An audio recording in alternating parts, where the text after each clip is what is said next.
Welcome back to the big picture. Yeah, right now we are joined by Stonewall Columbus because next Saturday, well, it's really all of next weekend, but next Saturday is the Pride March, and it is Columbus's largest event of the year. I mean, it outnumbers really almost every Pride celebration in the Midwest. And Red, White, and Boom. Yeah, and Red, White, and Boom. You know, I guess really the first question is, why is Pride so important? Well, Pride is protest. Which is $1 million. Yeah, I mean, Pride is protest. Yeah. I mean, we started with a heavy one, huh? Literally. Yeah, let's get into it. And I think it's individual, too. I mean, why is it really important, I guess, in Columbus? Let's narrow it down a little bit. I've been having this conversation a lot lately, and I think I want to start with like the overview. Columbus is a hub city, right? We start and grow so many things here. So why not this piece too, right? Why not be the bigger and the standard and the way that we should be seen and the way that our community should be seen, you know, our trans community, our non-binary community. So I feel like that's why it's important. For me, that's my why. We all have our own, right? Pride is protest. Columbus is home to the 6th largest LGBTQ community in the nation. Nation, right? yes. So we have a large responsibility to deliver for our community, and that includes Pride, and it is a moment of protest and joy, but we are here for people all year round at Stonewall Columbus. 365. And I guess I think to, you know, friends I had who were publicly kicked out of churches, who were sent to conversion camps, my own experience of being told this will affect your career. That's right. All of, you know, and how this has affected everybody. As you mentioned, everybody's story is different of why this is still a thing. And that has been some conversation among some people of like, well, do we still need to do this? You look at some of the things, how people are still experiencing some of those things, whether that be not acceptance from their family, that this also gives people a sense of community, that there is that out there. For Columbus, as you mentioned, has a huge LGBTQ community, and that also factors into the size of this event next weekend. I mean, we outnumber Minneapolis and rival Chicago.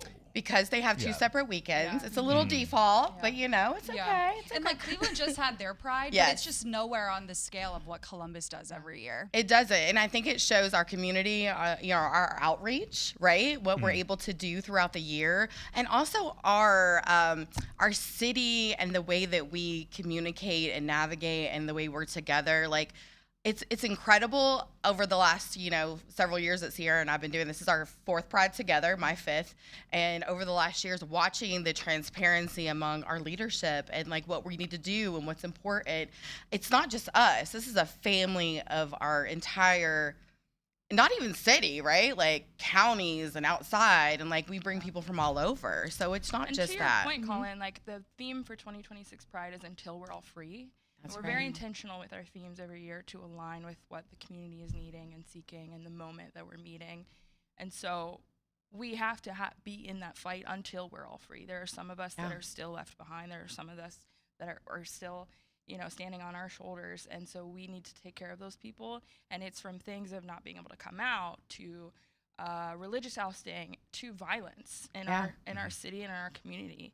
And so that is why Pride is so important and why Stonewall Columbus is so important for those kinds of people and that kind of act. And there's more to Stonewall Columbus than just June. Yeah. There's more than just Absolutely. that Pride weekend. You guys are around a year-round We are. support center. Pride is our part-time job. That is a little piece of what we do. Done by an incredibly small group So of people. I don't know how small. you do it every year. And we've actually grown our team, but the community has also grown. So even though, and I made a post yesterday about how we need our volunteers to come out, help us celebrate, help us lift this because it's grown so much. So what is your first like order of action when you're planning this huge event? We wrap up with our team after the one before. And you just immediately go to the next? Usually like 2 or 3 weeks after we go through the goods, the bads, the uglies, everything. Our steering committee. Well, is there anything different this year that people can expect? We've added some accessibility things Yeah. that we're really, really excited about. Yeah. So when Cass and I started Pride 4 years ago, there were some small accessibility measures taken, but we wanted to ramp that up even more. Pride is a place that's inclusive for everybody, and that means our disabled community as well. And so we've added a number of measures. We've added a quiet zone in the last 4 years, and this year we're rolling out assisted listening devices. So folks who are deaf or hard of hearing can check out those devices, take them to either one of our stages, and make sure that they're participating in the festivities as well. Not everybody knows ASL, and we do have that at our stages. So we were approached by some community members. We listen to our community, y'all. We love when they tell us, and, you know, we like it.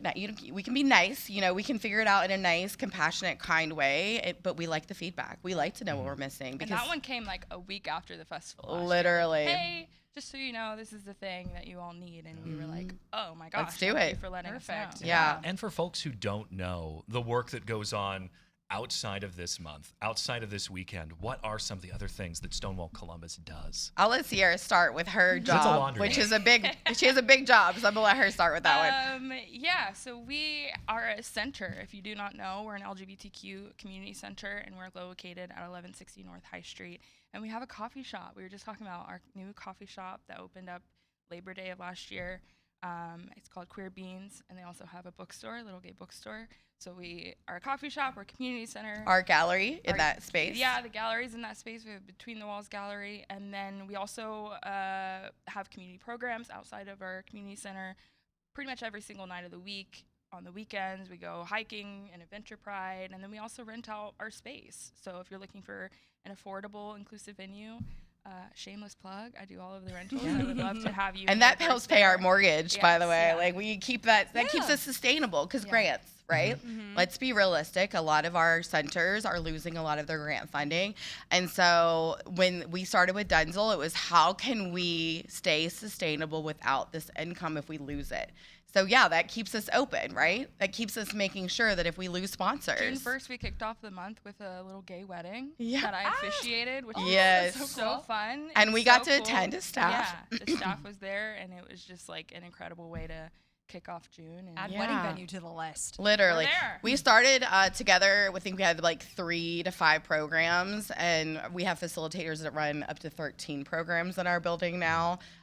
We went from a team of maybe 5 to 12, including our interns that we are, we love an intern, a good intern. So we have just grown so much. And not only that, it's our community impact. So our job, and I like to call us the kind of like the city hall of our queer community, right? You're going to come to us, look for something. We're not going to reinvent the wheel. We're going to pass you on to a counseling office, a support group, you know, whatever that is you're looking. We're going to hold those resources, hold a calendar for people to go to and look at what's happening in our community. We also have a doctor's office in our building that is there after dark on Tuesdays and Wednesdays. We have a counseling office. It is our like, I go see this one doctor. of our newer programs that hasn't launched yet, but is largely in part due the Franklin County Board of Commissioners. Thank you, is our Franklin workforce County. development program. So in July, we're kicking off. It's a 6-week, 8-person cohort. They get on-the-job training in the coffee shop. They'll hear from so many of our partners throughout the community, learn special skills. And it's for folks who were formerly incarcerated, LGBTQ folks specifically, to really like find their footing, get back into the community and lifestyle, find some transportation, find some housing, find some income, and then we'll partner with other organizations to get them placed after the group. And that's something we've been working on For since years, Cass and yeah. I started. We've been talking about this program, so it's so exciting. Kicking off next month. Yeah. Wow. So we're really excited, and we're doing things to help that too. Like we're doing visits to prisons, talking to the prisons, and saying this is what we're going to launch and this is what's happening. Like we want people to know, no matter where you're coming from, there is space for you here in our city. Yeah, that's so important. Wow. Yeah. Thank you guys so Yeah. much for Of coming course. on. Yeah. Pride Weekend starts next weekend, June 19th. We are Friday, already heavily with the in Pride. resource, Yep. with the resource fair, 4 to 10 p.m. Then the parade steps, or the march steps off at 10:30 in the morning, 10:30 in right the down High morning. Street. That's right. And then the festival and resource fair That's continues right. after. And So- Tuesday we host an interfaith ceremony as well. So that's on our website. And then at the end of the month we host a drag race, fun run. Ooh, So yeah, where's we do that? more than just one of it. It's at our That building. kicks off at Oh. Stonewall, yep. And then we Awesome. run down Short North, back to Stonewall. Run. Have some Yes. drag. Fun run. Fun run. Walk, I run, love yeah. Move it. at your own pace. Yeah. Yeah, but we have Alright. city partners that are also going to be stops within Short North for that, so it'll be a lot of fun. Cool. So it's all month long All and month. it continues on after that. That's right. Absolutely. Never Every stops. year. Pride 365. Yeah. Amen. All righty.